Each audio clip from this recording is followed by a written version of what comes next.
Hello students, कैसे हैं आप सब। पूरी आशा करती हूँ कि स्वस्थ होंगे, मस्त होंगे। अभी हम क्या चैप्टर पढ़ रहे हैं?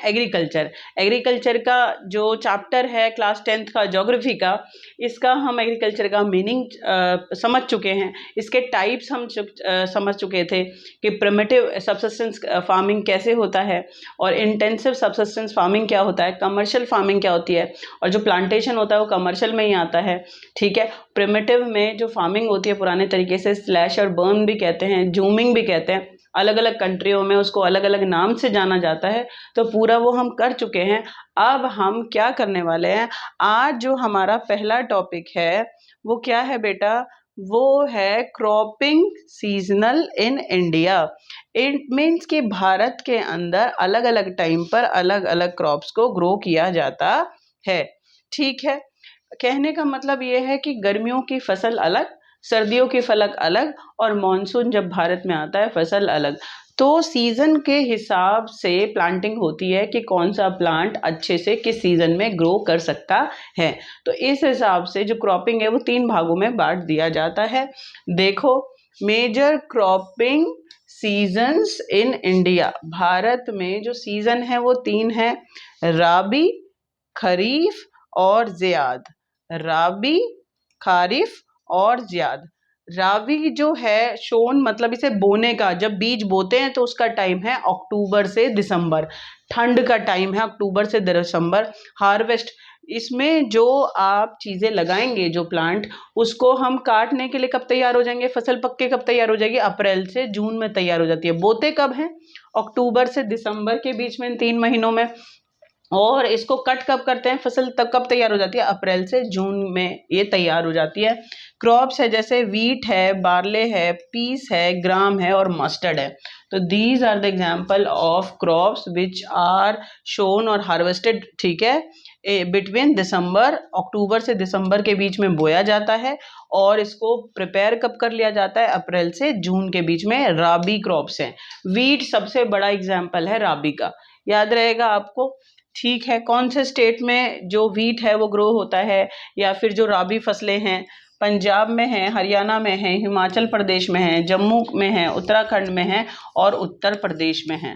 ठीक है। हम मैप में जाएंगे, मैं आपको बता चुकी हूँ कैसे करना है। लिखेंगे राबी फसल कहाँ कहाँ होती है, हरियाणा, पंजाब, उत्तर प्रदेश, उत्तराखंड। ठीक है। तो अगर आप उसको एक बार मैप पे फिल कर लेंगे तो योर सबकॉन्शियस ब्रेन क्या करेगा, उसको चिपका लेगा अपने अंदर। अच्छा, यहाँ यहाँ पर होती हैं। ठीक है। इतनी बात समझ में आ गई कि अकॉर्डिंग टू सीजन, हमारे देश में 3 सीजन है, आपको पता है। मॉनसून भी है, समर भी है और विंटर भी है। तो इस हिसाब से फसलों को 3 भागों में बांट दिया जाता है कि जो प्लांट जिस हिसाब से ग्रो कर सकता है उसे वहां ग्रो किया जाता है। तो राबी क्रॉप्स, ठीक है, अक्टूबर से दिसंबर के बीच में ग्रो की जाती हैं, और हार्वेस्ट पक्के कब तैयार हो जाती हैं? ठीक है, अप्रैल से जून के बीच में। वीट एग्जाम्पल है, और स्टेट पंजाब, हरियाणा, हिमाचल प्रदेश, उत्तराखंड और उत्तर प्रदेश। याद हो गया होगा आपको इतनी बात। आगे चलते हैं। आगे क्या लिखा हुआ है? जून से जुलाई में खारिफ। जो खारिफ फसलें हैं वो गर्मी की फसल है बेटा। कब बोया जाता है? जून और जुलाई में बोया जाता है। पककर कब तैयार हो जाती है, हार्वेस्ट कब किया जाता है? सितंबर से अक्टूबर के बीच में, यानी सर्दी आने से पहले। बात समझ में आ गई आपको? जून से जुलाई। अभी आप देखो, अगर आप चेन में समझेंगे ना तो एक गर्मियों का, एक मानसून का और एक सर्दियों का टाइम निकलेगा, आपको समझ में आ जाएगा। राबी को कब आप इसको बोते हैं? अक्टूबर से दिसंबर में, और इसको जून से जुलाई में। राबी को आप अप्रैल से जून में पककर तैयार हो जाती है फसल। यहाँ पर खारिफ जो होती है वो सितंबर और अक्टूबर के बीच में फसल पककर तैयार हो जाती है कटने के लिए। काट देते हैं फिर बेच देते हैं। समझ आ गया? अलग अलग टाइम पीरियड हो गया। ठीक है। एग्जाम्पल है राइस, मेज, ज्वार, उड़द, कॉटन, ठीक है, ग्राउंड नट्स एंड सोयाबीन। तो these are the example of kharif फसल। सबसे बड़ा एग्जाम्पल चावल। तो चावल एक खारिफ फसल है, और राबी, वीट एक राबी फसल है। ठीक है। वो वीट आप पकड़ लो कि अक्टूबर से दिसंबर में बोया जाता है, और खारिफ में जो राइस है वो जून से जुलाई में बोया जाता है। ठीक है। और जो वीट है वो उसको पककर फसल कब तैयार हो जाती है? अप्रैल से जून में। और राइस पक के कब तैयार हो जाती है? सितंबर से अक्टूबर के बीच में। इतनी बात आपको समझ में आई होगी। तो राइस, मेज, ज्वार, उड़द, कॉटन, ग्राउंडनट्स और सोयाबीन इसके एग्जाम्पल हैं। कौन सी स्टेट्स में चावल होता है? पानी की बहुत ज़्यादा ज़रूरत होती है चावल को, आपको ये बात पता है। तो असम है, वेस्ट बंगाल है, ठीक है, कोस्टल रीजन्स हैं ऑफ द उड़ीसा, आंध्र प्रदेश, तेलंगाना और तमिलनाडु, केरला और महाराष्ट्र। तो these are the places where, ठीक है, you cultivate what? Kharif crops. तो यहाँ पर खारिफ क्रॉप्स लगाई जाती हैं, ठीक है। कोस्टल एरिया आपको पता है कि वो एरिया जो पानी के साथ लगे हुए हैं, बारिश ज़्यादा होती है वहाँ पर, ठीक है। और जो ईस्ट स्टेट्स हैं वहाँ पर भी चावल को उगाया जाता है। जहाँ पर पानी ज़्यादा होगा ना, वहाँ चावल उगाया जा सकता है, क्योंकि जो राइस है उसको उगाने के लिए पानी की बहुत ज़्यादा ज़रूरत होती है। क्लियर हो गया। तो खारिफ का अलग रीज़न, राबी का अलग रीज़न है, खारिफ का जो अलग है, ठीक है। बोने का और काटने के जो महीने हैं। अब ज़ेद देखो, जो इन दोनों के बीच का टाइम पीरियड होता है वो ज़ेद होता है।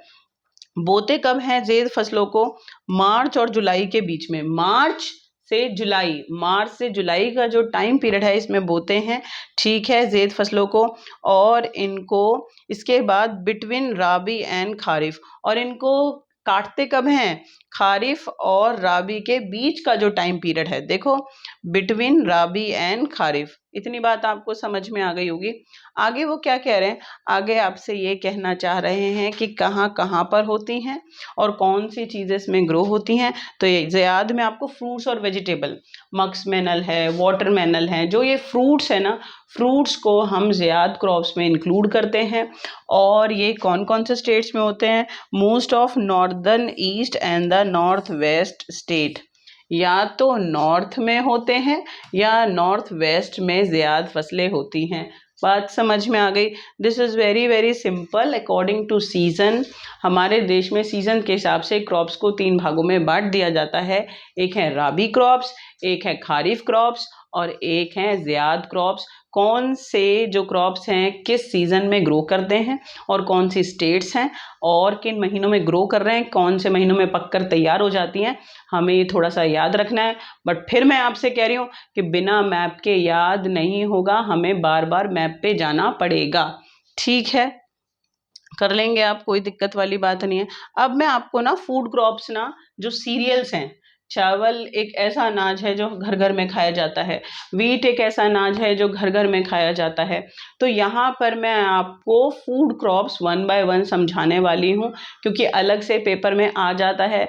स्पेशली वीट का पूरा पूछ लेते हैं, कौन से टेम्परेचर में, कौन सी सॉइल में, ठीक है, और कौन से क्लाइमेटिक कंडीशन की ज़रूरत पड़ती है वीट को, राइस को ग्रो करने के लिए। तो 1 बाय 1 हम ये करने वाले हैं। सबसे पहले है चावल, राइस, ठीक है। सबसे पहले हम राइस को पढ़ने वाले हैं। बहुत सिंपल है, कोई दिक्कत वाली बात नहीं होनी चाहिए। चावल तो सबको पसंद होते हैं, आप इडली भी बना के खा लेते हैं, ठीक है। तो बच्चे चावल बहुत पसंद करते हैं। देखें इसके क्या पूरा क्लाइमेटिक कंडीशन है भारत के अंदर, ठीक है। देखो, it is the staple food crop of the majority of the people in India. Bharat में बहुत बड़ी मात्रा में लोग चावल खाते हैं, ठीक है। Our country is the second largest producer in rice. चावल उगाने में हमारा दूसरा नंबर है, पहले नंबर पे है चाइना। पूरे विश्व में सबसे ज़्यादा चावल कहाँ ग्रो किया जाता है? चाइना। और हम दूसरे नंबर पे हैं। हम क्या उगाते हैं? दूसरे नंबर पर चावल, ठीक है। खारिफ क्रॉप है, मैं अभी अभी आपको सीजन क्रॉप्स में बता चुकी हूँ कि जो चावल है वो एक खारिफ क्रॉप है, विच रिक्वायर हाई टेम्परेचर की ज़रूरत होती है, above 25 degree Celsius and humidity and with the annual rainfall 100 centimetre. बारिश की भी ज़रूरत होती है, ज़्यादा बारिश होनी चाहिए। तो 100 सेंटीमीटर और इससे ज़्यादा बारिश चाहिए होती है चावल को ग्रो करने के लिए। और 25 डिग्री सेल्सियस आपको क्या चाहिए होता है? टेम्परेचर, ह्यूमिडिटी की ज़रूरत होती है। तो this is the climate condition to grow rice anywhere in your country और एवरीवेयर। कहीं पर भी चावल को ग्रो करना है तो टेम्परेचर भी हाई चाहिए और हैवी रेनफॉल चाहिए। समझ में आ गया आपको? ये आपको ब्रेन में रखना है। Rice is grown in the plain of the northern and northern eastern India. कहाँ चावल को ग्रो करते हैं? नॉर्थ में और नॉर्थ ईस्ट में। नॉर्थ में और नॉर्थ ईस्ट में, यानी नॉर्थ और ये नॉर्थ ईस्ट का जो हिस्सा है चावल यहाँ पर होते हैं, ठीक है, ग्रो किया जाता है। कोस्टल एरिया में होते हैं। कोस्टल एरिया क्या है? जो भारत के ऐसी ज़मीन जो पानी से लगी हुई है, ठीक है, तो वो हो गए कोस्टल एरिया। तो कोस्टल एरिया में नॉर्थ ईस्ट में चावल को ग्रो किया जाता है। डेल्टाइक रीजन में भी ग्रो किया जाता है। डेल्टा जहाँ पर बनते हैं वहाँ भी पानी और बहुत ज़्यादा कीचड़ होता है, तो चावल के लिए बहुत सुटेबल ज़मीन है। तो आपको समझ में आया होगा कि चावल जो है सेमी एरिड एरिया में या एरिड एरिया में नहीं उगाया जा सकता, सूखे में नहीं होंगे। कि कुछ फसलें ऐसे होती हैं कि कम पानी में भी चल सकती हैं, लेकिन जो चावल है इसे ज़्यादा पानी और ज़्यादा टेम्परेचर की ज़रूरत होती है। दिमाग में आपको ज़्यादा पानी और ज़्यादा टेम्परेचर रखना है, अपने आप आपको हिट हो जाएगा कि 25 डिग्री सेल्सियस से ज़्यादा होना चाहिए टेम्परेचर, और 100 सेंटीमीटर एटलीस्ट आपको पानी की ज़रूरत है, सेंटीमीटर, ठीक है। बारिश हो जाए या फिर आप ट्यूबवेल से अरेंज करो। Development of the dense network of the canal irrigation and the tube well have made it possible to grow rice area of less rainfall such as Punjab, Haryana, western Uttar Pradesh, part of Rajasthan.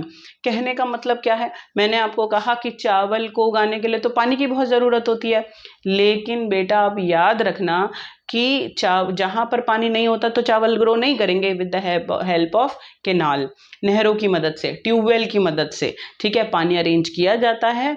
और जैसे कि western Uttar Pradesh है, पंजाब है, हरियाणा है, part of Rajasthan है, यहाँ भी चावल की खेती हो सकती है। इतनी बात आपको समझ में आ गई? बहुत सिंपल सा है यार। चावल है, चावल, आप चावल खाते हो, इमेजिनेशन करो, चावल के खेत में हिंदी में कहते हैं मूंजी, ठीक है। तो मूंजी जो आप उगा रहे हैं, इसको पानी की ज़रूरत होती है। इसको जब ग्रो कर रहे होते हैं ना, खड़ा हुआ पानी इसके चारों तरफ चाहिए, पानी बहुत चाहिए होता है इसको, ठीक है। पानी आपके माइंड में रहना चाहिए, और जो टेम्परेचर है वो भी हाई होना चाहिए, ह्यूमिडिटी होनी चाहिए, प्लस जहाँ पानी नहीं है वहाँ भी चावल ग्रो किया, जैसे पंजाब हरियाणा में तो बहुत ज़्यादा चावल होता है, तो with the help of canal and tubewell पानी को अरेंज किया जाता है for the irrigation of what, land, और राइस को ग्रो करने के लिए हम पानी का अरेंज कर लेते हैं, ठीक है। तो मैन मेड फैसिलिटीज़ भी हैं यार, कोई दिक्कत वाली बात नहीं है। तो चावल स्टेपल डाइट है, सेकंड जो वी आर ना इन अ सेकंड पोजीशन, हम दूसरे नंबर पे हैं चावल को ग्रो करने में। तो ये आपके सामने पूरा चावल का डिस्क्रिप्शन है, 3 नंबर में आए तो आराम से आप कर सकते हैं, ठीक है। अच्छा, अब मैं आपको पहले ही बोल चुकी हूँ कि अगर हम मैप के थ्रू करेंगे तो समझ में आ जाएगा। मैंने आपको क्या बोला था कि नॉर्थ में और नॉर्थ ईस्ट में चावल होता है, ठीक है, प्लस कोस्टल एरियाज में होता है। अभी कोस्टल देख रहे हैं, पानी से लगा हुआ जो ज़मीन है, ये सारी ज़मीन, ये कोस्टल एरिया कहते हैं बेटा इसको। तो यहाँ पर चावल होता है, ये रहा, ये ईस्ट हो गया और नॉर्थ हो गया, तो यहाँ पर भी चावल होता है। तो ये सारा चावल के लिए एरिया है। एक बार अगर आप मैप में फिल कर लेंगे ना कि बिहार में, वेस्ट बंगाल में, कोस्टल एरिया में, नॉर्थ ईस्ट में चावल होता है, आपने मैप पे फिल कर लिया, तो ऐसा हो ही नहीं सकता कि आपके दिमाग से कहीं निकल जाए। अगर बेटा आपको आपकी क्लास के नाम, आपके नेबर्स, आपके रिलेटिव, आपके पेरेंट्स सब पहचान में आते हैं, तो भैया आपकी याददाश्त बहुत अच्छी है, आप इंटेलेक्चुअल हो। पर इतनी सी बात है, दिमाग थोड़ी गलत डाइवर्ट कर लेते हैं। प्लीज़ आपको सिर्फ geography with the help of map करना है। चावल कहूँ तो किन स्टेट्स में होता है, बस आप उनको वहाँ पे फिल कर दो, कभी भी नहीं भूलोगे। तो एक बार आपको चावल, वीट, मेज़, कोई भी है, कोई भी क्रॉप है, फूड क्रॉप है, आपको क्या करना है, आपको बेटा उसको क्या लगाना है, मैप पे ज़रूर प्रैक्टिस करनी है। चावल आपको बहुत अच्छे से समझ में आ गया होगा, ठीक है। अब इससे आगे की क्रॉप्स हम अपने नेक्स्ट वीडियो में पढ़ेंगे, क्योंकि देखो हम छोटे छोटे पार्ट्स में पढ़ेंगे तो ज़्यादा इजी हो जाएगा, ठीक है। तो आज हमने क्या किया, आज हमने सीजनल क्रॉप्स पढ़ा और हमने चावल के बारे में पढ़ा कि राइस एक फूड क्रॉप है, भारत में बहुत अच्छे से ग्रो होती है, ठीक है। और आप नेक्स्ट वीडियो में हम नेक्स्ट क्रॉप्स के बारे में पढ़ेंगे।